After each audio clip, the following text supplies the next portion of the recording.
Les damos la bienvenida a una nueva edición de La excusa es perfecta, una producción de Sinopsis Contenidos. Nuestra invitada de hoy, Lola Melo, pintora y dibujante, entre otras cosas, de sus actividades artísticas. Y el menú para compartir con nuestra invitada de hoy, tortilla de papas con harina de garbanzos. ¿Cuáles son los ingredientes? Esto es básico. Papas, cebolla, harina de garbanzo, lo acompañamos con una ensalada de rúcula y condimentamos con aceite de oliva, ají y sal. Básicamente es eso. ¿Dónde se come tortillas? Yo creo que si uno entrara a un restaurante, o en cualquier lugar en España, por ejemplo. Tengo un amigo que tiene un restaurante en Lloret de Mar que se llama El Jardín. Y dice parrillada argentina. Y uno entra al restaurante y en el menú va a encontrar, por ejemplo, conejo. No tiene nada que ver con la parrilla argentina, pero sí uno puede entender que se va adaptando a lo que es las condiciones del medio donde se desarrolla su actividad. Y entre otras cosas tiene diferentes variedades de tortillas.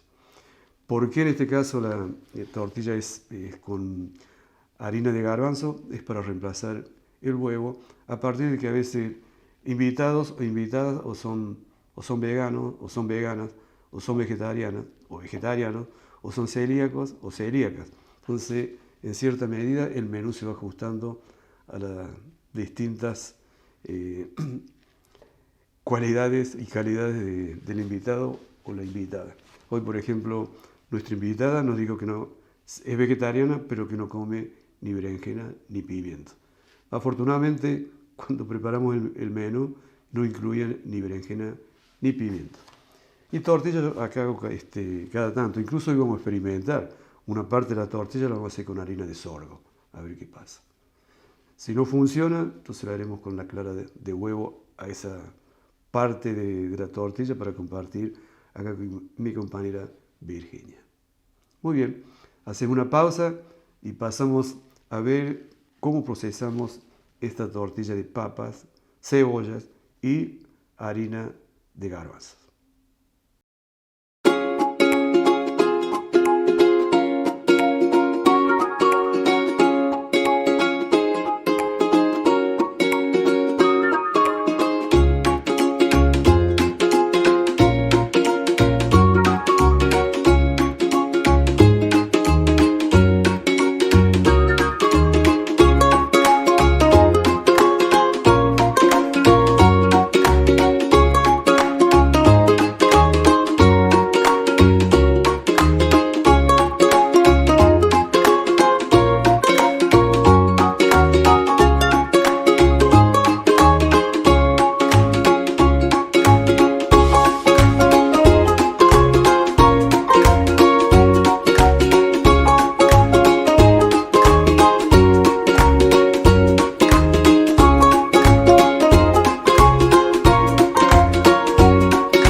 Con nosotros el honor de tenerla invitada de esta nueva edición de La excusa es perfecta.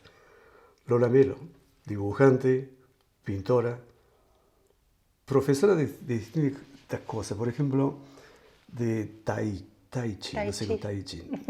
No sé qué es lo que es, bueno, pero después seguramente algo vas a decir eso. Maestra de Reiki, tampoco sé lo que es.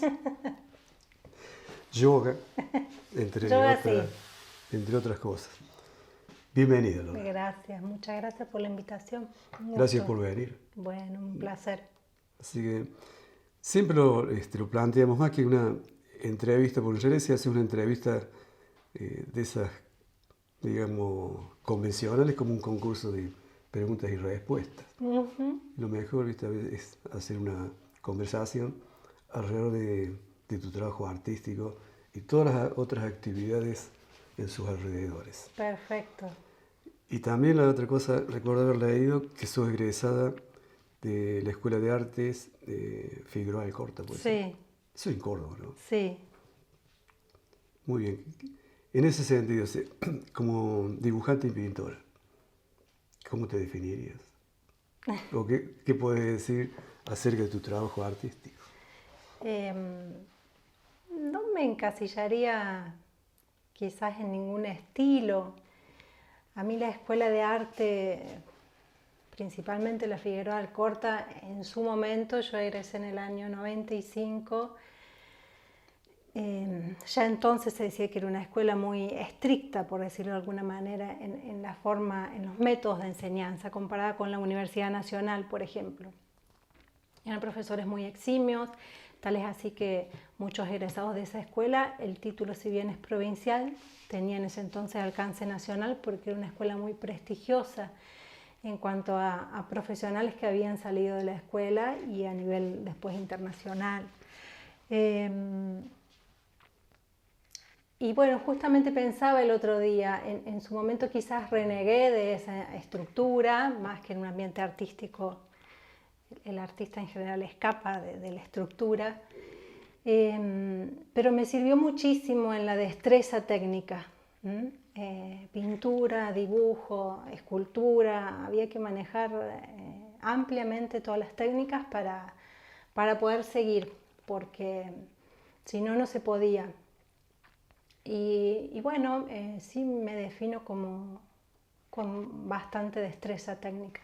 Si bien no me he dedicado al grabado y a la escultura, pero me gusta todo el arte en general. Me gusta la música, me gusta escribir, me gusta la pintura, me gusta el dibujo.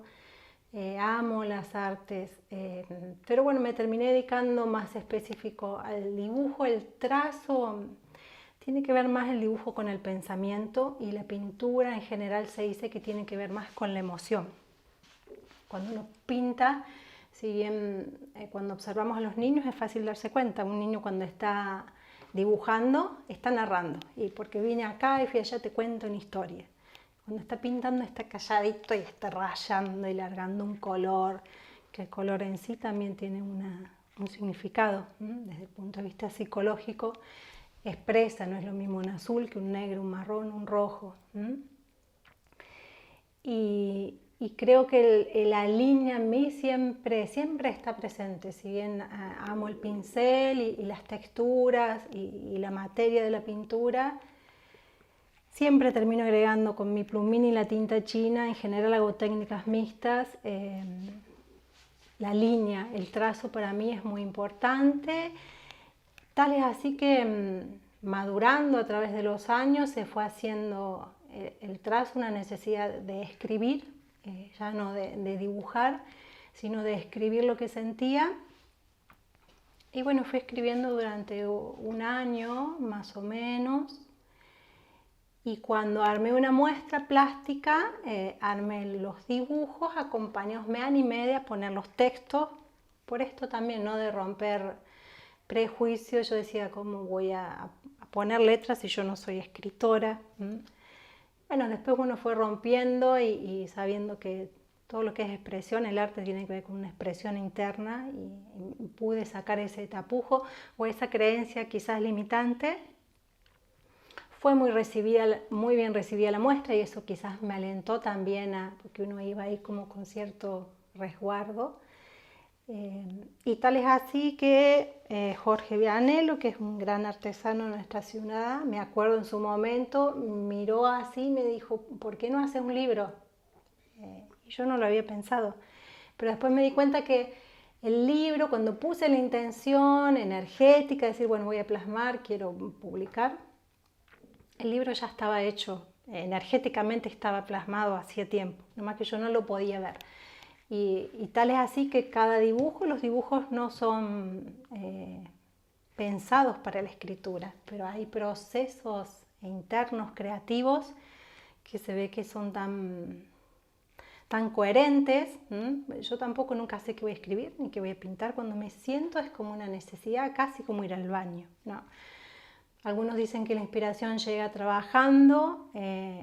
Yo siempre digo que no es mi caso, porque yo pinto o escribo solamente cuando me siento inspirada. Y tengo periodos de producción.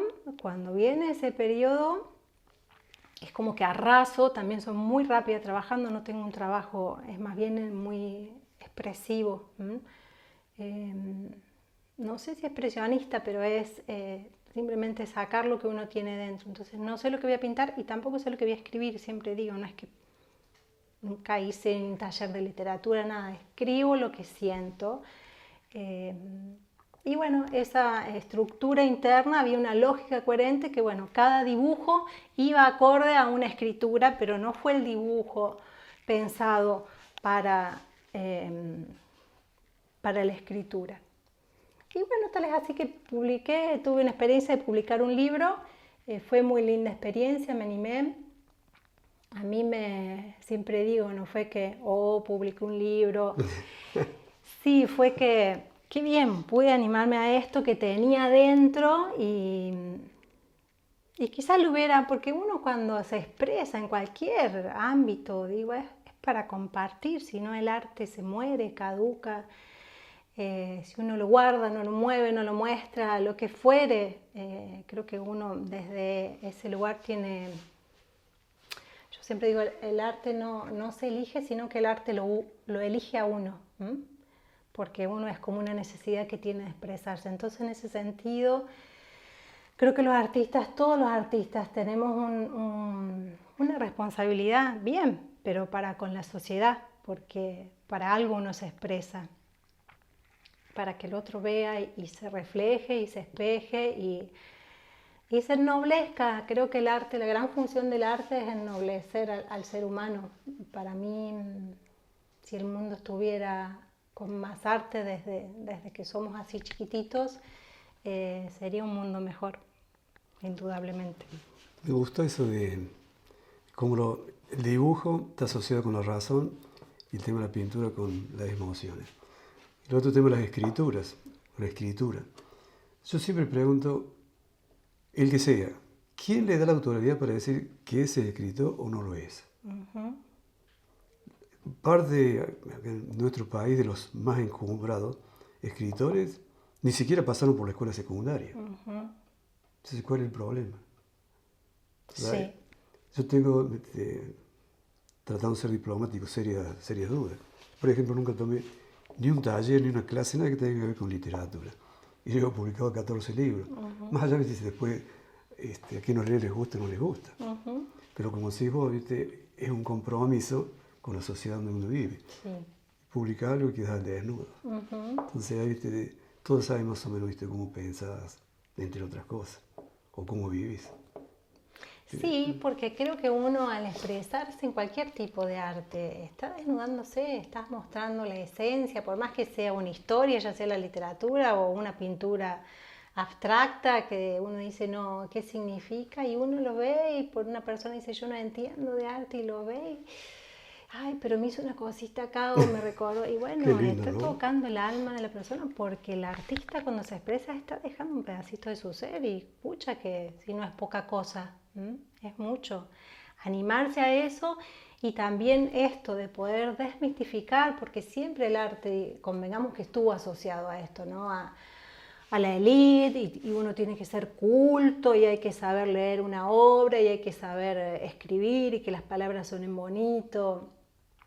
Y yo dudo que sea así, no digo que eso no exista tampoco, pero si vamos a los lugares más primitivos, al hombre primitivo, el hombre siempre se expresó, pintó en las cavernas, bailaba alrededor del fuego, la danza, y eran personas más sanas, más felices y tenían incorporado. Después creo que con la culturización se fue segregando y bueno, las diferentes artes, diferentes especializaciones, como pasan todos los rubros ahora. Tenés el médico, el gastroenterólogo, que solamente hace eso y somos una unidad, somos cuerpo, mente y espíritu. Entonces, esa especialización que si bien en muchos casos se ha avanzado en la ciencia o lo que fuere, en muchos otros aspectos nos fue, no sé si empobreciendo, pero sí limitando. O fíjate que hoy una persona te dice, vos cantás, ay me encanta, pero yo no sé cantar.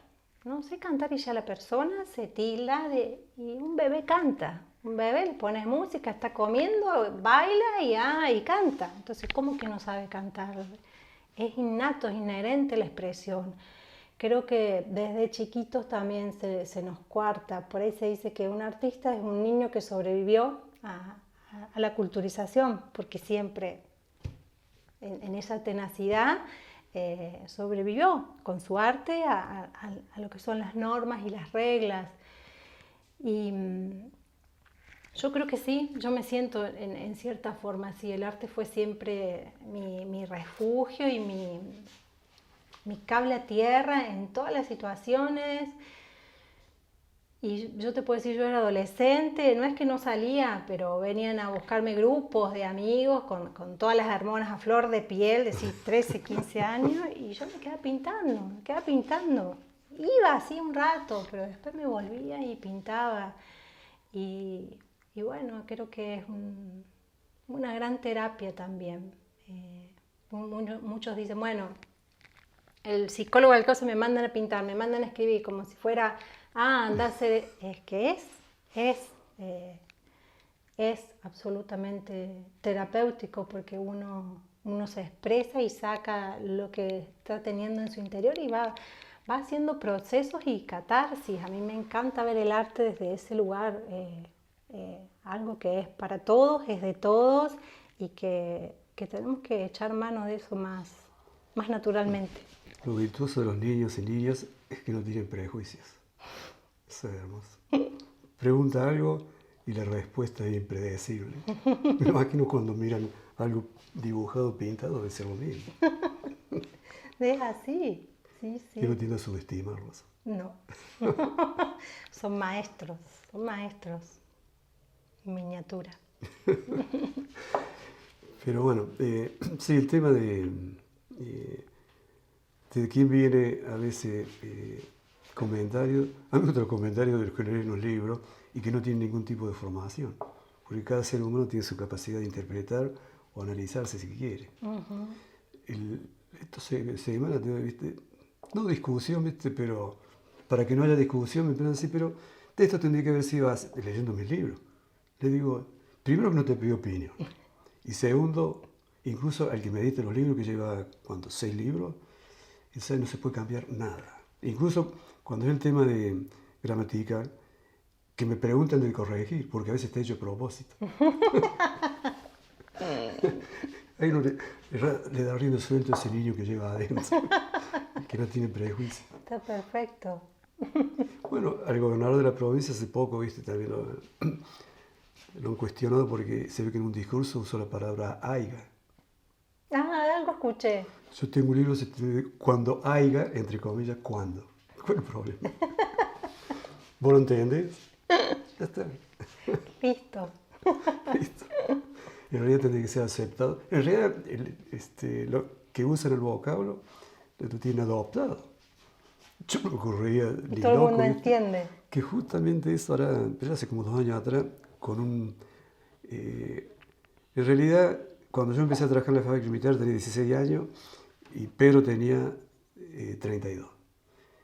Y quería que lo visitara, ¿viste? Entonces al final lo fui a visitar un día, con Pedro nos pusimos a charlar y me han gustado 2 horas y en esas 2 horas debe haber mencionado la palabra aiga, no sé, 15 veces. ¿Cuál es el problema? Y vos lo incorporaste a tu libro, te marcó.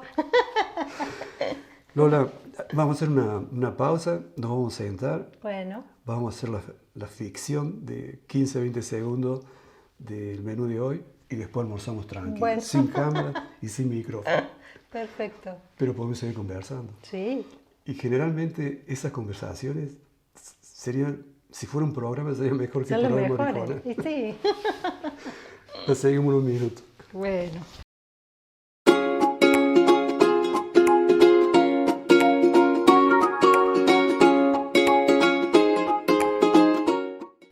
Llegó, lo digo en cada programa, Hay dos verdades. Una es compartir, ¿viste?, el menú del día, y la otra verdad, que es la número uno, es la entrevistada en este caso.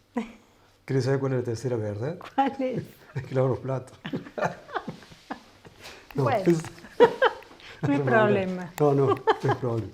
Entonces, bueno, sí, ahora es el momento de compartir el almuerzo, y después que hayamos almorzado, hacemos sobremesa, pero mientras almorzamos, sin micrófono y sin cámara. Muy bien. La seguimos un momento. Gracias.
Terminamos el almuerzo. Muy riquísimo. Gracias. Entonces ahora, sobremesa sería como el segundo bloque de esta conversación. ¿Pudiste comparar lo que conversamos cuando se estuvo grabando con lo que estuvimos conversando después de terminar la grabación? ¿De qué diferencia, no? Es así. Si uno grabara, ¿viste?, pero en otra sección, lo que uno conversa durante el almuerzo, no, sería maravilloso. Claro. Pero bueno, a veces el programa tiene más o menos como una línea, ¿viste? Entonces, porque viene de todo tipo de gente. Entonces, pero justamente cuando se dan conversaciones específicamente de algo. En el caso tuyo, ¿viste?, vos sos dibujante y pintora. Entonces, por ejemplo, vimos algunas cosas, ahora entiendo lo virtuoso, lo que uno va aprendiendo conversando con la gente. Imagínate, en mi trabajo anterior me pasé más de 21 años andando, ¿viste?, por todo el mundo y preguntando. Me pagaban para que yo aprendiera. Ajá. Entonces ahora, cosa que aprendí hoy, ¿viste?, de que el dibujo está asociado con la razón y la pintura con las emociones. Así es. Entonces veía algunos de tus trabajos, ahora me doy cuenta, ¿viste?, los trazos pájaros. Uh-huh. ¿Qué pasa con los otros, viste, eso que parece a los ojos míos, más explicaciones, viste, cuando alguien que conoce el tema te calienta la oreja, que te dice que eso es algo abstracto? ¿Qué cosa? ¿Los pájaros? No. No, otro tipo de trabajos tuyos. ¿Qué es lo abstracto? Y lo abstracto es figurativo también para mí, porque en un trazo, en una carga de un pincel con la materia de diferente carga, si está más espesa, más aguada, si tiene algún pigmento extra, todo habla, en el universo todo habla, nada es sin lenguaje. De hecho, volvemos a los niños cuando ven una pintura abstracta, generalmente no preguntan qué es. Cuando ya están más escolarizados, quizás sí. O cuando ya les dijeron, el árbol no es marrón, el árbol es marrón, el cielo es celeste. Esas son las grandes coartadas, ¿no? Que ahí truncan. Pero si no, un niño en general te dice, qué lindo, y esta línea roja me parece que es sangre, y esto azul es muy hondo y muy profundo. Esa es la pintura abstracta, es sentir y dejarse fluir. En ese decir de la expresión misma que está plasmada, es maravilloso también. generalmente yo, mis obras abstractas, yo les pongo título luego de pintarlas, porque también como nunca sé lo que voy a hacer, una vez que plasmo y a veces es más lo que observo la pintura luego de hacerla, porque pinto muy rápido, muy rápido. Por eso no pinto al óleo, pinto en acrílico, porque el acrílico seca muy rápido y me gusta hacer el trabajo, es como que tiene que ser en el momento la expresión. Y después las observo mucho durante días y ahí es como que me baja el título o lo que quizás quise interpretar. Pero lo que yo quise interpretar no es que sea el punto final en la obra. O sea, el espectador hacia la obra y la obra hacia el espectador. Y quizás viene otro y te dice, ay, esto es un cielo gris con una pradera porque... Y yo quise hacer un abismo. ¿Y quién tiene la razón? Creo que si no, esto es un abismo, nada de cielo. Es lo que cada uno interpreta, lo que yo quise expresar.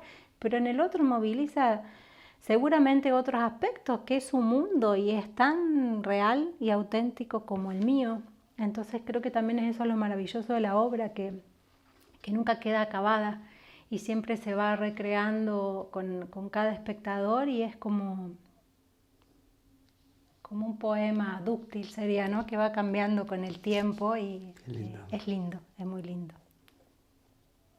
A mí cada uno con el tiempo va cambiando también su forma de ver el universo que te rodea, pero ahora le estoy empezando a agarrar el gustito, ¿viste? Si terminas algo, que no diga todo. Que quede inconcluso. Quede inconcluso. Uh-huh.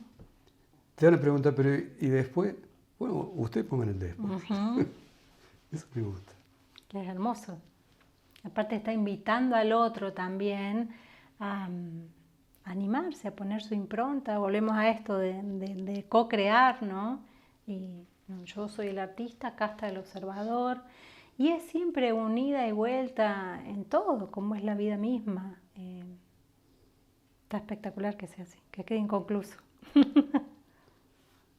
Sé que tengo una amiga cuando viví en el norte japonesa que diseñó la tapa de 2 de mis libros y estudió, se graduó en una universidad pública y terminó después convirtiéndose en profesora de serigrafía. Ajá. Y entre las cosas que recuerdo que decía es de que cómo el tener un buen sueldo, ¿viste? Le estás matando la creatividad como artista. Ocurre. Uh-huh. O puede ocurrir. Bueno, por eso se dice que Argentina es un caldo de cultivo de artistas y de hecho hay artistas en todo el mundo y gente creativa a nivel científico también. El otro día leí una nota en la revista, no me acuerdo qué revista, de una chica astrónoma que ya se va para el mundo, Argentina, una chica joven, y ella decía eso, que ella agradece muchísimo su formación porque dentro de esa carencia que ella tenía que hacer de todo, donde estaba en el medio de la nada observando el cielo y tenía que hacer miles de cosas, ella aprendió a ser multifacética y cuando ella viajaba a Europa, por ejemplo, no podían creer que ella estuviera haciendo una cosa y además supiera de lo otro. Y dice ella, eso a mí me abrió la cabeza de una manera que nunca podría haber llegado donde estoy hoy.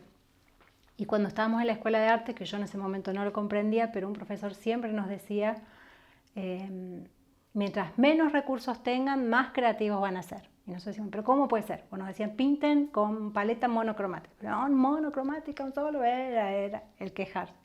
Mientras menos recursos tengan, más creativos van a ser. Y a veces es cierto, cuando uno tiene el límite así, y bueno, y empieza a aflorar la creatividad. Y cuando hay una paleta enorme y todo para elegir y todo servido y una gran comodidad, bueno, pasa también en los países tan desarrollados, que hay altos índices de suicidios y hay gente joven que no tiene el sentir de la vida, porque tienen todo servido. Y yo creo que eso es así.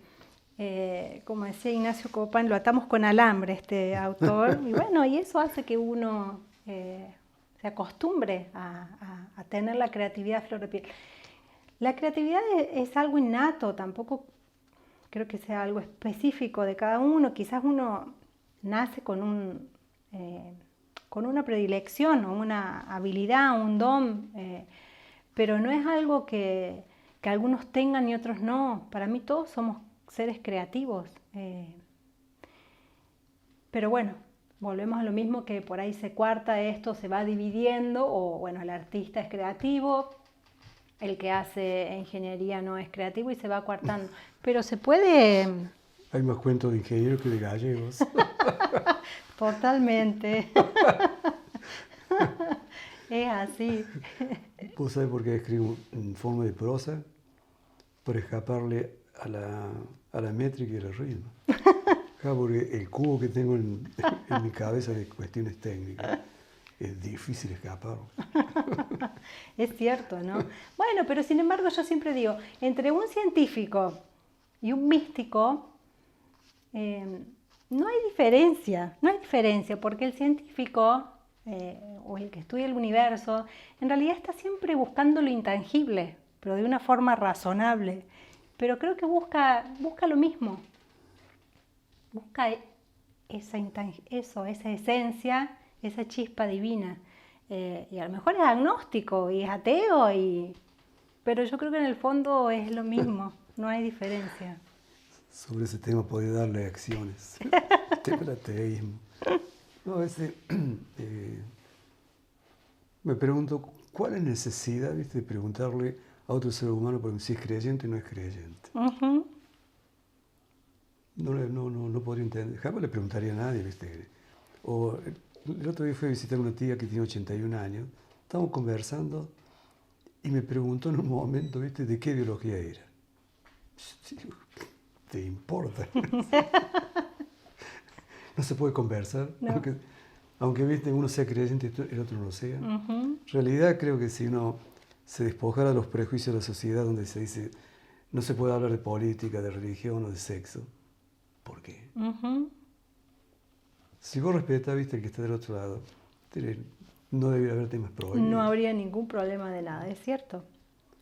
Y bueno, Pero... Krishnamurti siempre decía que las ideologías eran lo que dividían a los hombres, y inclusive los límites, los limítrofes, los países también dividían, que en realidad no existe tal división, no hay. Por ejemplo, uno toma un mineral litio que es como se va a convertir, como fue el petróleo, viste, en el siglo XX, que ocupa una región, que nosotros la dividimos, viste, Bolivia y Argentina, pero el litio está en ambos lados de ese límite político. Uh-huh. Es así. Después yo hago un programa de radio y hace tiempo meto dos temas, la mujer, independiente de cualquier geografía, para ver que hay mujeres en cualquier parte del mundo y en toda la historia de la humanidad que han hecho un aporte al desarrollo de la sociedad humana. Uh-huh. Y el tema de sexualidad. El tema de sexualidad cae, ¿viste?, en el patriarcado, en su expresión más retrógrada del machismo, ¿viste? No quieren ni escuchar eso.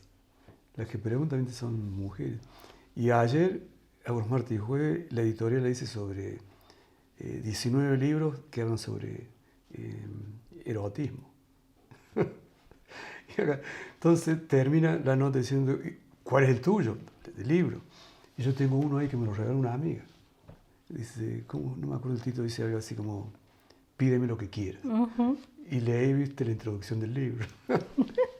Genial. Por eso, viste, si uno respeta al que está al otro lado, no hay tema prohibido. ¿Viste? No debiera. No debiera.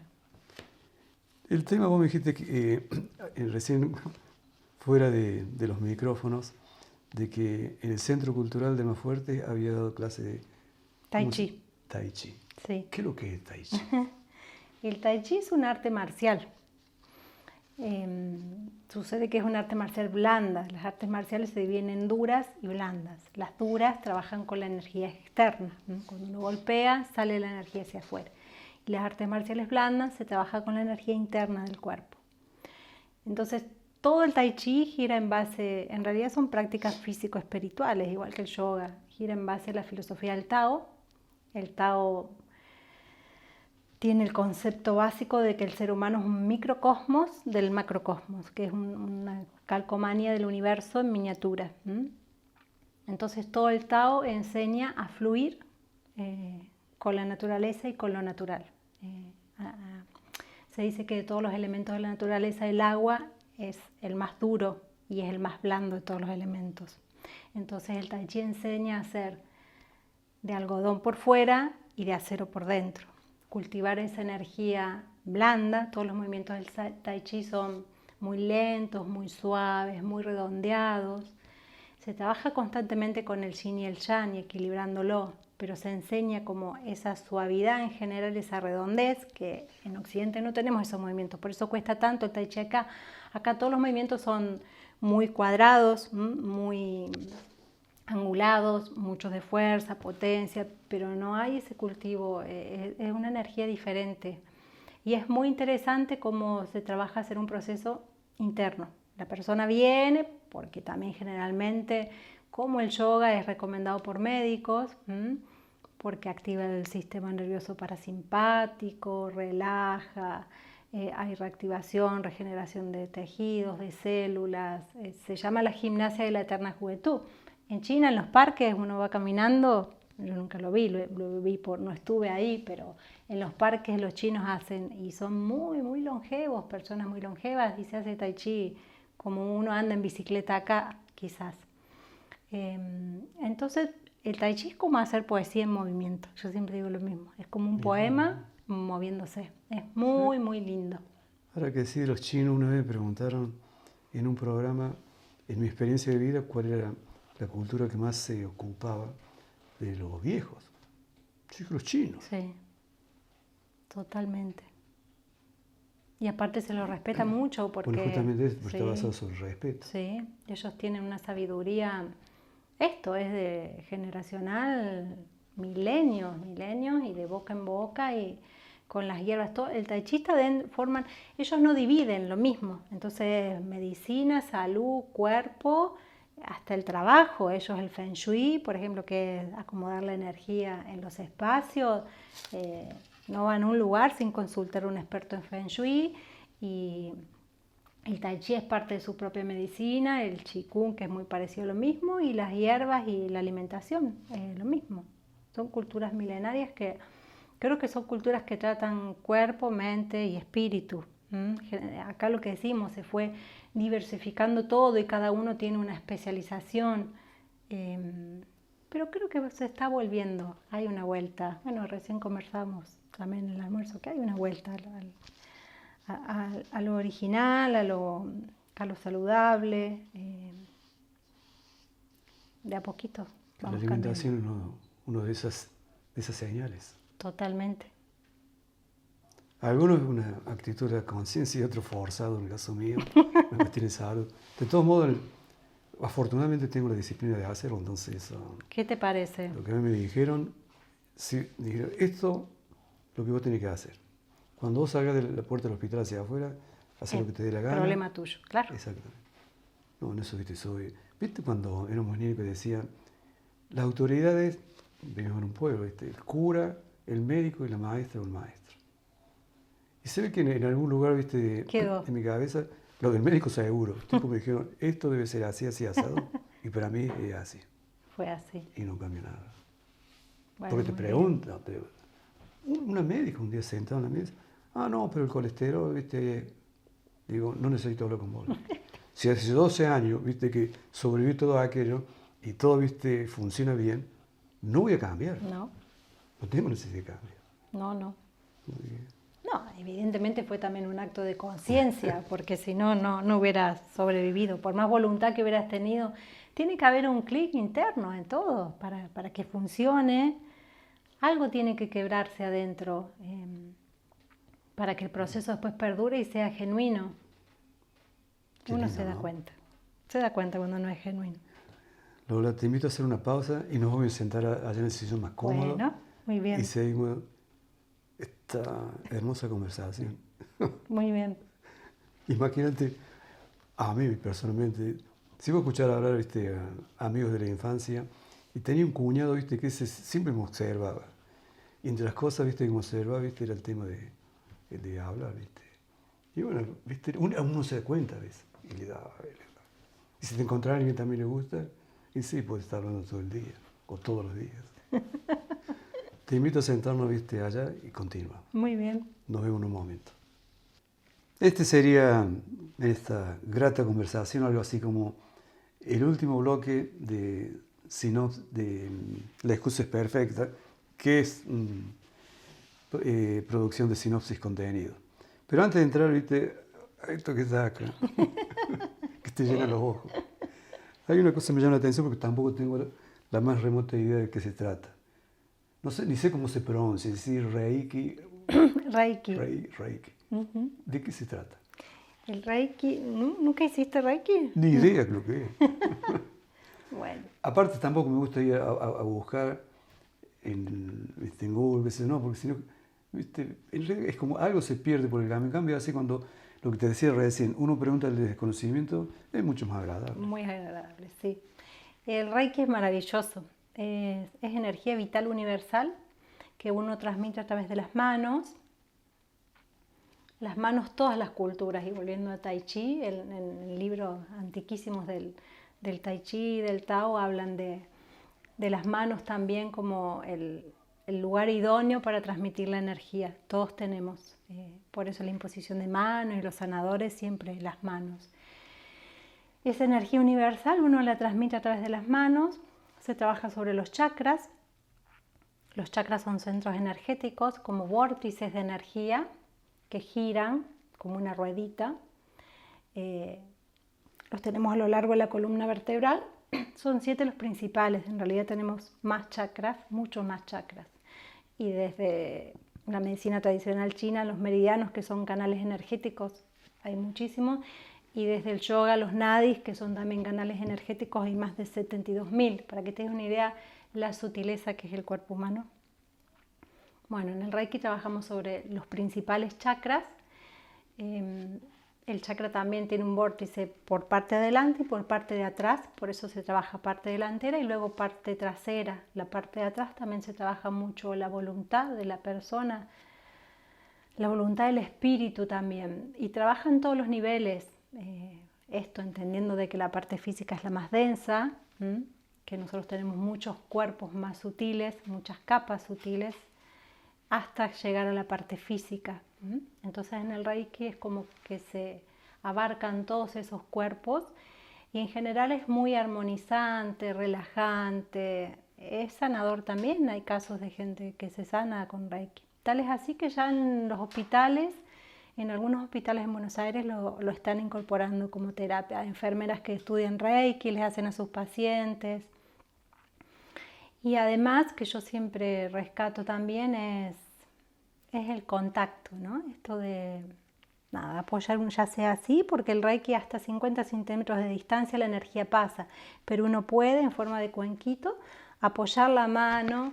Y esto, cuando una persona no está en una buena situación, el simple hecho de tener una mano que esté ahí sosteniendo, que en realidad esa energía universal es el amor, para mí no es otra cosa, es muy sanador y es maravilloso. Y además yo le agrego cristales, porque soy muy amante de las piedras.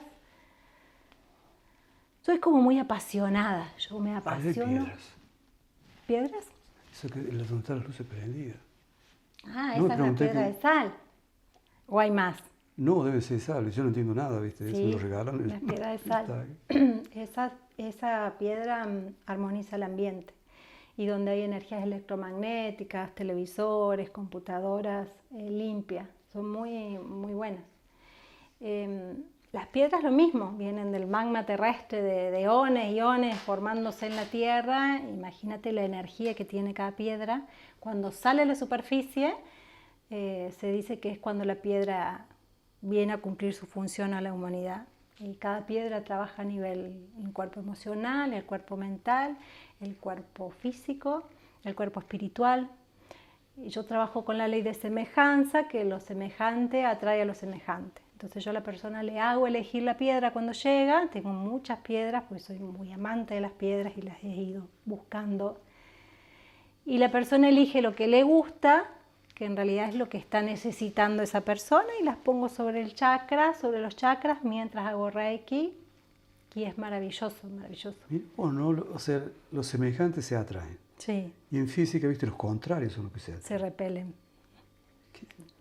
La otra cosa me llamó la atención, yo tengo estoy operado del corazón a pecho abierto y tengo el alambre alrededor del externo. Si yo salgo a caminar, cuando empecé a transpirar y el viento, sentí el fresco ese que molesta. Y vos lo que hago, pero lo hago instintivamente, pongo la mano ahí y sentí esa sensación de alivio. Ahora sé por qué. ¿Viste? O trato de entenderlo por qué. Y es que no es nada nuevo, son técnicas milenarias también. Pasa que todo vuelve y todo con el tiempo por ahí se va comprendiendo desde otra lógica. Esto que está tan en boga hoy, que es mindfulness, creo que es como meditación consciente o atención plena le llaman, que es como furor en todo Estados Unidos y está llegando ya. No es nada más y nada menos que meditación que hacían los yogis hace miles de años. Es como esa atención plena en el momento presente donde uno está en el instante santo, en este instante, aquí, ahora, y no hay nada más. Y eso es vivir el 100% y no hay ningún tipo de dificultad ni de problema en ese instante. ¿Qué es lo que tanto nos cuesta? En realidad, si yo lo vi desde mi punto de vista, es una cuestión, desde mi mundo, de concentración. Porque yo recuerdo un presidente que lo hicieron famoso, no por sus virtudes intelectuales. La capacidad de concentrarse no iba más de 15 minutos. Uh-huh. Después, yo estuve en el norte, y también decían cuánto, estamos en condiciones normales, la capacidad del cerebro para concentrarse, siempre están hablando alrededor de 45 minutos. Sí. Yo me acuerdo una vez, había una chica nacida en Hawái, descendiente de japoneses, y era una clase de verano, y las clases de verano son la misma cantidad de horas que un semestre, pero nada más que comprimido. Uh-huh. Entonces, el primer examen se ve que no lo había ido muy bien, entonces me pregunta si no podía estudiar conmigo. Mira, le digo, yo trabajo, le digo. Así que la forma que yo estudio es así. Si viernes o la tarde, por ejemplo, estudio una cosa, sábado mañana otra, sábado a la tarde otra, domingo a la mañana otra, domingo a la tarde otra. Y cayó un sábado. Y no es que son 45 minutos, yo le doy 8 horas. Me dice, la hawaiana me dice, mira, yo vengo mañana, dice, pero al mediodía para comer. Ni agua le había ofrecido. Claro, pero yo ya estaba acostumbrado. Si voy por resultado, y también me dio resultado. Uh-huh. Más allá que después ya terminé medio loco, pero eso es otro tema. Pero sí, eso es lo que se refleja en mi cabeza de escuchar la explicación. Uh-huh. Una cuestión de concentración, que no es tan simple en el mundo de hoy. No. Este momento, es único. Uh-huh. Y en la cabeza, los ruidos que te atormentan, están hablando de todos lados. No es tan simple. No. Yo siempre digo el observador observado, es un trabajo constante. Yo me lo propongo día a día y estoy haciendo algo y ¿dónde estás, Lola? Porque enseguida la cabeza se va, pasado, futuro, y ya pasó, lo que pensamos no es lo que pasó porque lo volvemos a recrear de una manera distinta, y el futuro no existe. No existe, entonces el único momento que existe es el presente y nunca estamos en el presente, por eso también creo que tenemos tantos problemas. Entonces volver a la hora, y es constante, no es que yo digo, sí, vivo en el momento presente, es un trabajo diario. Necesario que me avancen un poco.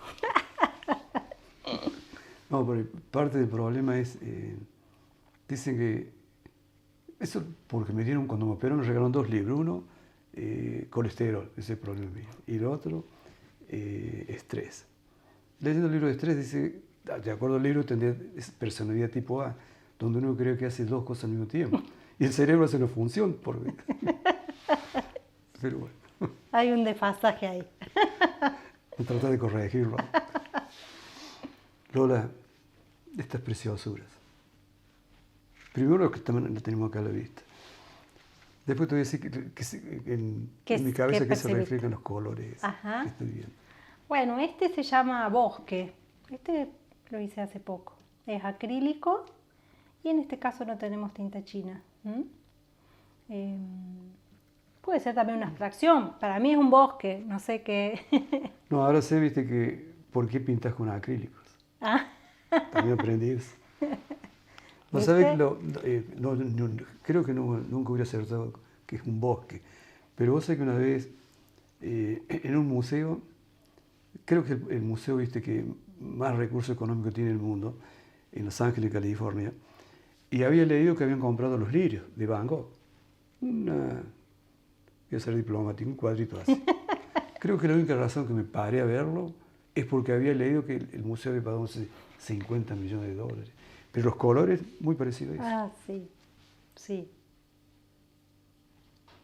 Este otro, totalmente diferente los colores. Totalmente distinto, sí. Tengo una paleta variada, a mí me gusta. A veces hay artistas que tienen como una paleta muy marcada. A mí me encantan los colores y pinto así, tal cual. Saco el pomo y qué color me tengo ganas hoy de plasmar. ¿Qué pienso que voy a hacer? Y esto es una abstracción.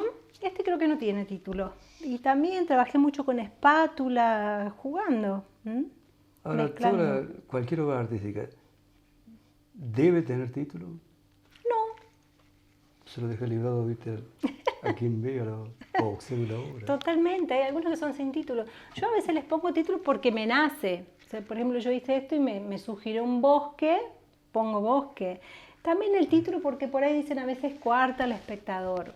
No, porque invita también, yo creo que estoy invitando al espectador a meterse en mi mundo. O sea, quizás vos me decís, bueno, para mí esto, no sé, estos colores me llevaron a Van Gogh, mira todo lo que vos te recorrió, eso.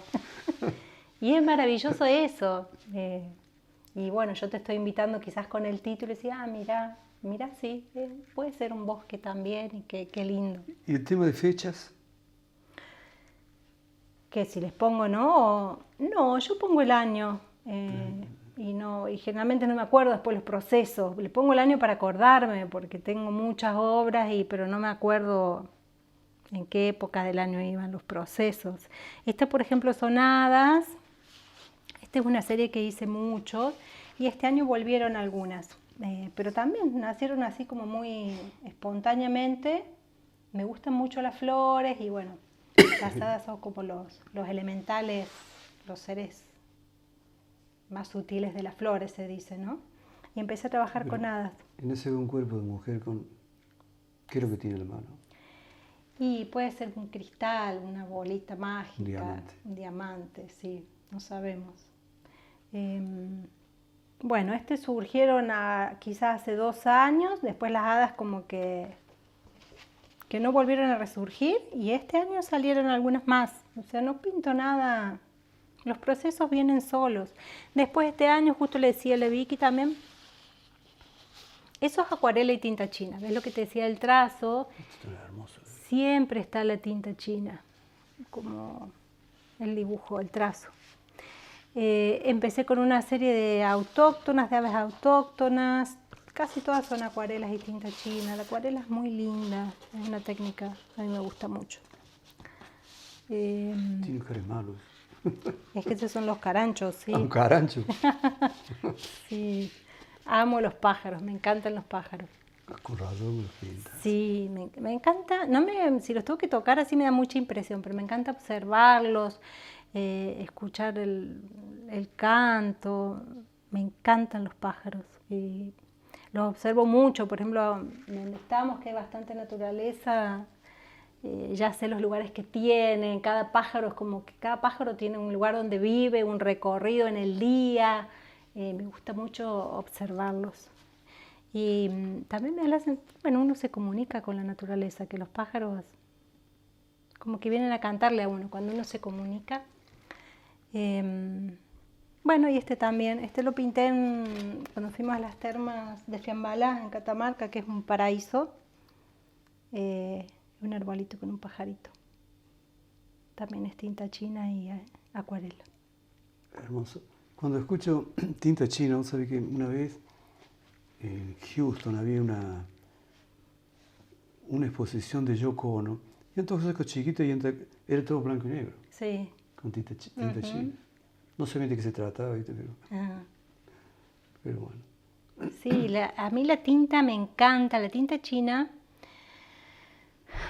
Yo siempre digo que no miente nada. Uno donde uno pone el trazo con la tinta es como que queda al desnudo total, no hay marcha atrás y no hay donde está el trazo, es como el pulso del corazón la tinta china, porque como uno es tan sutil, es una técnica difícil y no es muy gustosa de los artistas, pero yo pienso que es porque es como que te empuja a que saques ahí todo, que no quede nada. Uno no puede ir marcha atrás y yo aprendí mucho a jugar con la tinta china, porque también donde cae, a mí a veces me sucedían accidentes, ¿no? Uno está pintando así y cae una gota y bueno, y empezaba a mover así la hoja y caía la gota y es como también dejarse llevar por el material y que lo que queda, queda.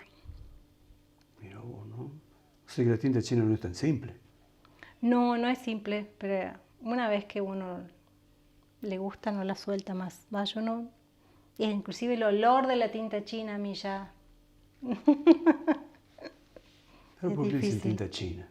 Porque es china. Ah, porque es china. Sí. Tengo ahí, si te fijas, allá abajo que hay una pluma, hay un frasco de tinta ahí, pero no es china. Ah, qué lindo. Yo soy loca de las tintas. Y los plumines también. Los plumines, yo uso plumines que usaba mi abuelo para escribir con tinta Sí, sí, con antiguamente, que son hermosos, porque los plumines que vienen ahora son muy distintos. Y tengo una cajita con plumines y los cuido como oro. Son hermosos. Mira vos. No, yo tengo guardado, allá arriba son esas, ¿cómo le decíamos cuando era un chico? Lapicera fuente, creo que le decían. Ajá. Que es la lapicera que viene con cartucho. Ah, Y sí. venía el frasco de tinta para cargar o recargar Sí, los cartuchos. sí. Eso tengo una guardada ahí. Sí, el Lo otro día mi recuerdo. papá me regaló una que era de mi abuelo. A mi abuelo le gustaba escribir mucho y tenía una letra muy linda. Y me regaló una, me explicaba cómo tenía que cargarla. Muestras. Muestras. Muestras que he hecho. Muchas. Sí, yo apenas me recibí. La primera muestra que hice, mira vos, que yo todavía no vivía en Río Tercero, fue, bueno, en Córdoba, cuando estaba de estudiante, ya hacíamos con compañeras en algún sucuchito. Pero apenas me recibí, hice en el paseo acá, en el centro de compras de Río Tercero, Sí, en el sí. shopping.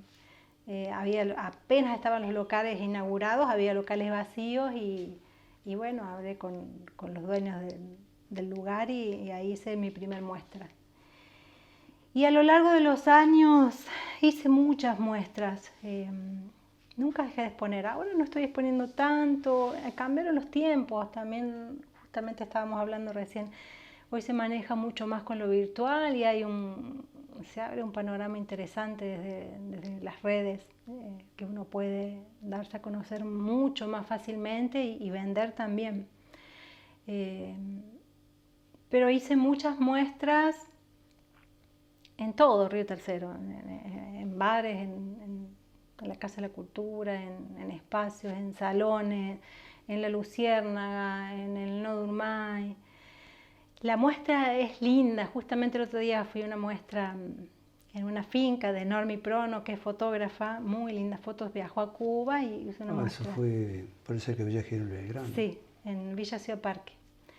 Una bodega, pero hermosísimo el lugar, que decían, este es un lugar para que los artistas, si lo ven, se vuelven locos para exponer, una belleza, y el dueño de la bodega apuesta al arte, y fui con mis hijos y mi hermana, y ay, mami, qué divino, digo, una muestra tiene eso, que uno sale de una muestra tan lleno, tan lindo es, ¿no? Que conocer la mirada del otro y compartir, es muy lindo la muestra, pero bueno, es también como una energía. Yo en este momento estoy más con lo virtual, como una energía importante que hay que poner, ¿no? Bueno, vos que haces tantas presentaciones de libros. Sí, en realidad todo lo que hago ahora lo hago porque me gusta. Se ríen cuando digo, durante 51 años, 10 meses y 13 días, hacía lo que querían los otros. Entonces, Ahora me toca. Eso se trata el estrés y la aquí y la ahora. Hay gente que dice, pero vos haces lo que querés ahora. No. No hago lo que quiero, hago lo que me gusta, es totalmente diferente. Sí. Porque si hiciera las cosas que quisiera, te digo, sería diferente también. Déjame hacer lo que me gusta. No, si haces lo que te gusta porque lo disfrutas, si no, no te Totalmente, sí, yo creo que por ahí el plástico, no sé si todo, pero está más catalogado de ser más introspectivo. Quizás vos sois muy del habla y muy sociable. Yo en general lo he ido aprendiendo, pero no soy muy de para afuera, soy muchas horas para adentro. En realidad creo también el trabajo que hacía durante más de 21 años, donde estaba andando, viste, por buena parte del mundo, y vos llegás a un lugar que no conoces a nadie, instantáneamente tenés que adaptar, viste, a ese medio inmediato. Es un aprendizaje muy grande, sí. Entonces, en cierta medida también te acostumbras a romper el hielo. Sí. Hay gente que viene acá se viene comiendo las uñas. Sí, por eso digo, acá no mordimos a nadie, no nos peleamos con nadie. Pero sí, viste, está un rato y te empiezas a convencer, te das cuenta que te están filmando. No, Eso es lo bueno. Eso es lo lindo, sí, que sea ameno y una charla. Aparte, vos invitas a alguien, o en el caso tuyo, ¿qué sé yo de Tai Chi o de Reiki? Entonces uno pregunta. Y me da bronca si yo voy y me fijo en Google qué es lo que es esto, entonces después va a aparecer en el programa como si uno estuviera preguntando porque sabe el tema. Porque sabe. No, no sé nada, entonces tenés la oportunidad de preguntar del desconocimiento y ahí enterarte, viste, de primera fuente. Me encantó eso, porque es cierto, uno lo primero que hace ahora es ir y buscar el Dr. Google, así le dicen. Cualquier cosa con Dr. Google me dijo que, y esto, que se perdió y que es tan importante, conocer algo desde el otro, hablar con el otro y saber, es muy, muy rescatable eso, muy lindo. Mi hermano dice, ¿cómo le dice? El mataburro. Lola, el tiempo en esto, viste, es un dictador, pero bueno, estamos llegando al final del programa. ¿Qué le dirías? Un mensaje que le deje a la audiencia cuando mire este programa. Que escuchen de primera fuente. Sí, y que se animen a crear. Yo diría eso, que hoy el ser humano está tan ávido de buscar, ¿no? En realidad creo que siempre se busca encontrarse con uno mismo. Y en este camino del arte y de expresarse, uno es como un caminito que no falla en esto de encontrarnos y de vernos a nosotros mismos y también uno aprende como a quererse más y a aceptarse tal cual es, porque uno se ve hasta el fondo, ¿no? Me parece que es una forma maravillosa de autoconocimiento y a la vez que es como catarsis y es sanador. Así que creen y que después vengan acá al programa de Carlos y muestren lo que crean. Lola, muchísimas gracias. Gracias a vos por la invitación. Haber compartido esta gratificante conversación donde uno se entera de cosas que no están ahí en el Dr. Google. El Dr. Google.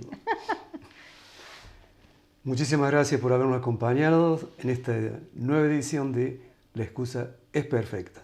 Nos vemos en la próxima.